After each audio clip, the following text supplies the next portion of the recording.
நீங்கள் ஒருவேளை உங்கள் வீட்டு மிருகங்களிடம் அன்பாக நடந்து கொள்வீர்கள். வீட்டிற்கு பேப்பர் பேப்பர் என்று பேப்பர் போட வரும் பையனிடத்தில் அன்பாக பேசுவீர்கள். உங்கள் வாழ்க்கையில் நீங்கள் சந்திக்கும் அந்நியர் பலரிடத்திலே நீங்கள் அன்புள்ளவர்களாக நடந்து கொள்ளலாம். அந்நியர்களிடத்தில் அன்புள்ளவர்களாய் இருப்பதைக் கண்டு நம்முடைய குணநலனை அளவிட முடியாது. வீட்டில் உள்ளவர்களிடத்தில் எப்படி அன்போடு பேசுகிறோம், அன்போடு நடந்து கொள்கிறோம் என்பதுதான் உண்மையான பரீட்சை. ஏனென்றால் அந்நியர்களுக்கு நம்முடைய வாழ்க்கை சரிதை தெரியாது. அந்நியர்கள் நம்மை புண்படுத்துகிறது இல்லை.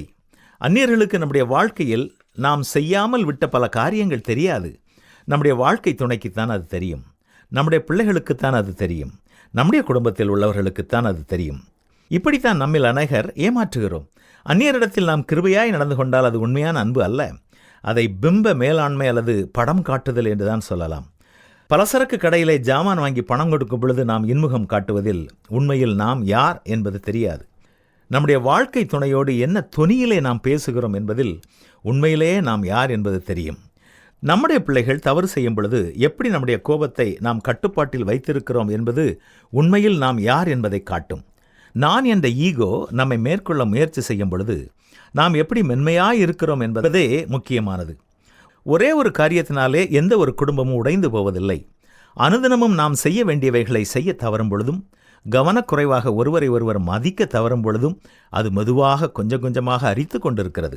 ஒவ்வொரு நாளும் நாம் அன்பு இல்லாமல் நடந்து கொள்வதும், ஒருவரை குறித்து ஒருவர் பொறுப்பற்றவர்களாக நடந்து கொள்ளும் பொழுதும் குடும்ப வாழ்க்கை அரிக்கப்படுகிறது. அந்நியர்களிடத்தில் நாம் அன்புள்ளவர்களாக நடந்து கொள்ளும் பொழுது அவர்களுக்கு நம்மை பிடிக்கலாம்.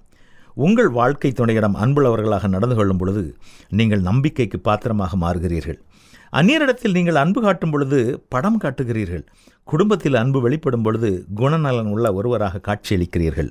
நம்முடைய வீட்டை தவிர மற்ற எல்லா இடங்களிலும் நாம் அன்புள்ளவர்களாக நடந்து கொள்வோம் என்றால் உண்மையிலேயே நாம் அன்புள்ளவர்கள் அல்ல. அது நாடகத்தில் நடிப்பது போன்றது. அது நல்ல குணநலன் போல உடை உடுத்தியிருப்பது, அவ்வளவுதான். வேதம் சொல்வது என்ன தெரியுமா? அன்பு இல்லாதவன் தேவனை அறியான். தேவன் அன்பாகவே இருக்கிறார். என்ன, நம்மிடத்தில் உண்மையான அன்பு இருக்கிறதா என்று சோதித்து பார்ப்போமா?